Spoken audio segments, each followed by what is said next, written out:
जय माता दी दोस्तों, कैसे हैं आप सभी। आशा करता हूं दोस्तों आप सभी अच्छे होंगे, स्वस्थ होंगे।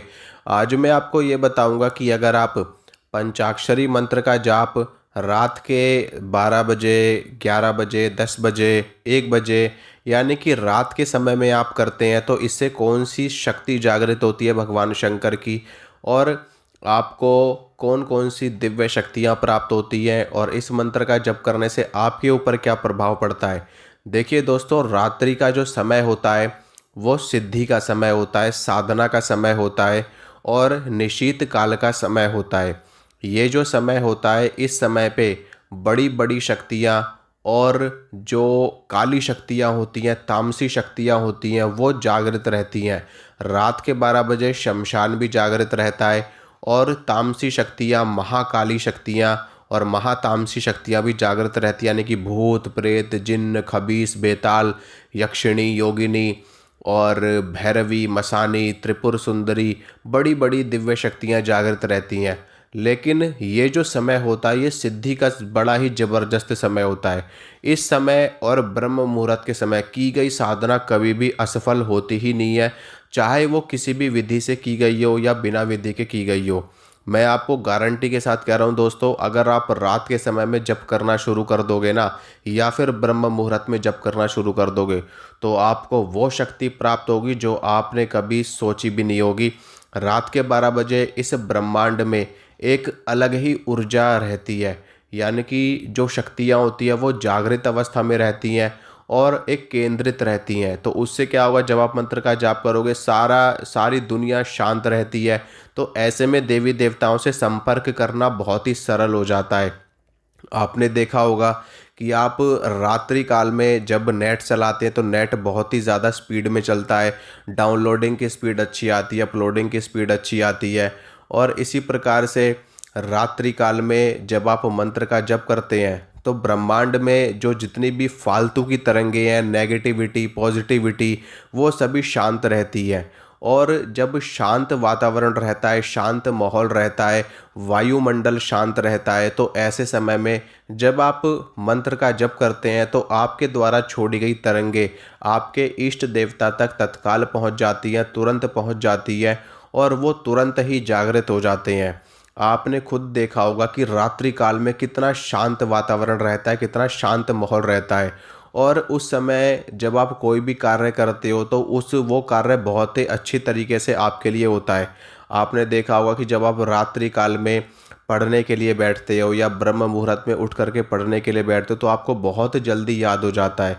बहुत जल्दी आप कोई भी कार्य अगर आप करते हैं तो बहुत जल्दी वो कार्य आपके लिए सिद्ध होता है। तो इसी प्रकार से मंत्र जाप अगर आप करोगे रात में 12 बजे उठ करके तो बहुत जल्दी आपका मंत्र सिद्ध होता है। और भगवान शिव जो कि ऑलरेडी भोले देवता हैं, पहले से ही बहुत जल्दी प्रसन्न होने वाले देवता हैं, तो उनके मंत्र का जाप अगर आप रात में बैठ करके करते हैं तो बहुत जल्दी आपको सिद्धि भी प्राप्त होती है। और जब आप ओम नमः शिवाय का जप करते हैं तो इससे आपके अंदर जो आपकी कुंडलिनी शक्ति है वो भी जागृत होनी शुरू हो जाती है और धीरे धीरे करके आपका जो ये मंत्र है वो सिद्ध होने लगता है। लेकिन ऐसा नहीं है कि 2-4 दिन, नहीं, आपको मंत्र का जाप करना है, कंटिन्यू करना है, लगातार मंत्र का जाप करना है। प्रतिदिन आपको मंत्र का जाप करना है बैठ करके। ज़्यादा कुछ नहीं, अगर आप स्नान नहीं कर सकते तो कोई दिक्कत नहीं है, आप अच्छे से हाथ मुंह धोइए। हाथ मुंह धो करके आसन के ऊपर बैठिए और रुद्राक्ष की माला लेकर के ओम नमः शिवाय का जाप आप करना शुरू कर दीजिए। बोल बोल कर आपको जाप नहीं करना है, या तो मानसिक रूप से जाप आपको करना है या फिर उपांशु रूप से। आप खुद देखना, महीने सवा महीने में आपको अपने आसपास शक्ति का एक कहते हैं ना कि देवी देवताओं का आभास होना आपको शुरू हो जाएगा। आपको खुद ब खुद महसूस होगा कि यार हमारे आसपास कोई ना कोई दिव्य शक्ति घूम रही है। भगवान शिव का स्वरूप, भगवान शिव का साक्षात्कार आपको होना शुरू हो जाएगा। आपको जब आप जप करने के लिए बैठोगे तो अपने आज्ञा चक्र पे आपको प्रकाश दिखाई देना शुरू हो जाएगा और उस प्रकाश में आपको भगवान शिव का स्वरूप दिखाई देना शुरू हो जाएगा। और जब आप जप करने के लिए बैठोगे ना तो इतनी एकाग्रता आपके अंदर आ जाएगी कि आपका उठने का मन ही नहीं करेगा, कि आपको ऐसा लगेगा कि जैसे हम तो अभी बैठे हैं जाप करने के लिए, अभी तो हमें और जाप करना चाहिए। इतनी ज़्यादा शक्ति आपके अंदर आनी शुरू हो जाएगी कि आप जिस भी व्यक्ति को जो बोल दोगे वो हो जाएगा। अगर किसी को बुरा कह दोगे तो बुरा हो जाएगा, अच्छा कह दोगे तो अच्छा हो जाएगा। और इस मंत्र से दिव्य दृष्टि भी बहुत जल्दी जागृत होती है, आज्ञा चक्र बहुत जल्दी एक्टिवेट होता है। और भगवान शिव जो कि त्रिनेत्रधारी हैं, इस ब्रह्मांड के स्वामी हैं, तो उनकी कृपा तो मिलती ही मिलती है। लेकिन इस मंत्र जाप के साथ में आपको भगवान शिव का पूजन भी करना है। यानी कि ऐसा नहीं कि बस आपको सिर्फ मंत्र का ही जप करना है और अगले दिन प्रातः काल में उठ करके आपको स्नान करके भगवान शिव के समक्ष जोत बत्ती जरूर करनी है, धूप दीप उनके समक्ष जरूर करना है। सोमवार को अगर आप शिवलिंग पे अभिषेक कर सको तो वो भी अच्छी बात है।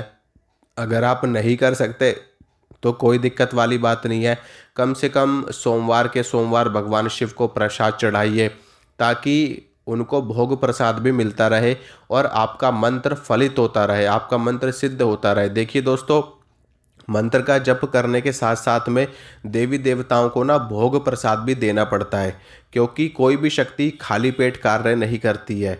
आप मंत्र का जप कर रहे हो लेकिन आप उस मंत्र को पुष्ट नहीं कर रहे, यानी कि उस मंत्र को आप भोग नहीं दे रहे। मंत्र क्या होता है? मंत्र देवता का ही स्वरूप होता है। ओम नमः शिवाय भगवान शिव का ही स्वरूप है एक तरीके से, यानी कि आप भगवान शिव का शाब्दिक स्वरूप आप इसको कह सकते हो। तो आप ओम नमः शिवाय का जप कर रहे हो तो या तो आप बीच बीच में हवन करते रहो इस मंत्र से, जैसे कि महीने 2 महीने पे हवन कर लिया आपने, या फिर हर सोमवार को भगवान शिव को आप प्रसाद चढ़ाते रहो, तो वो भोग जो है वो भगवान शिव तक जाता रहेगा और आपका मंत्र बलिष्ठ होता रहेगा, आपका मंत्र सिद्ध होता रहेगा। और जब आप इस मंत्र का जप करते रहोगे तो इस मंत्र की जो कई चरणों की सिद्धि होती है, इस मंत्र की पहले चरण की सिद्धि तो 1.25 लाख की होती है। तो जब आपका मंत्र 1.25 लाख की संख्या पार कर जाएगा तो पहले चरण की सिद्धि आपको प्राप्त हो जाएगी। उस सिद्धि में आपको छोटी मोटी शक्तियाँ, छोटी मोटी सिद्धियाँ आपको मिल जाएंगी, जैसे कि किसी के बारे में आभास मिल जाना, आपको किसी के बारे में कोई जानकारी प्राप्त हो जाना, किसी के साथ में अच्छा होने वाला है बुरा होने वाला है उसका पूर्वाभास आपको हो जाना। तो ये पहले चरण की सिद्धि होती है। अगले चरण की सिद्धि आपको मिलेगी 5 लाख के जाप पे, यानी कि 5.25 लाख जाप जब आप कर लोगे, उसमें क्या होगा, उसमें इस मंत्र का एक पुरस्चरण भी आपका हो जाएगा, तो दूसरे चरण की सिद्धि हो जाएगी। फिर तीसरे चरण की सिद्धि आपको 11 लाख पे मिलेगी, फिर 21 लाख पे, ऐसे करके अलग अलग चरणों की सिद्धि इस मंत्र की होती है और अलग अलग शक्तियाँ प्राप्त होनी शुरू हो जाती है। जब आपको लौकिक सिद्धियां प्राप्त हो जाएंगी तो आपको फिर उसके बाद में परालौकिक शक्तियां, परालौकिक सिद्धियां प्राप्त होनी शुरू हो जाएंगी, जैसे कि परकाया प्रवेश और दूर श्रवण, दूरदर्शन और अणिमा, महिमा, लघिमा, गरिमा, ये जो बड़ी सिद्धियां होती हैं ये आपको प्राप्त होनी शुरू हो जाएंगी। लेकिन उसके लिए आपको जप करना पड़ेगा, आपको इस मंत्र का कंटिन्यू जप करना पड़ेगा। लाख, 50 लाख, 10 लाख, 1 करोड़, इतना जाप आपको करना पड़ेगा इस मंत्र का। लेकिन अगर आप कंटिन्यू करते हैं तो धीरे धीरे करके आपको ऐसी ऐसी शक्तियाँ प्राप्त होंगी कि आप एक सिद्ध बन जाएंगे। आप इतने ज़्यादा सिद्ध बन जाएंगे ना कि मैं क्या ही बताऊँ आपको। आप खुद ब खुद हैरान रहेंगे कि यार हमको क्या क्या प्राप्त हो गया इस मंत्र के जाप से।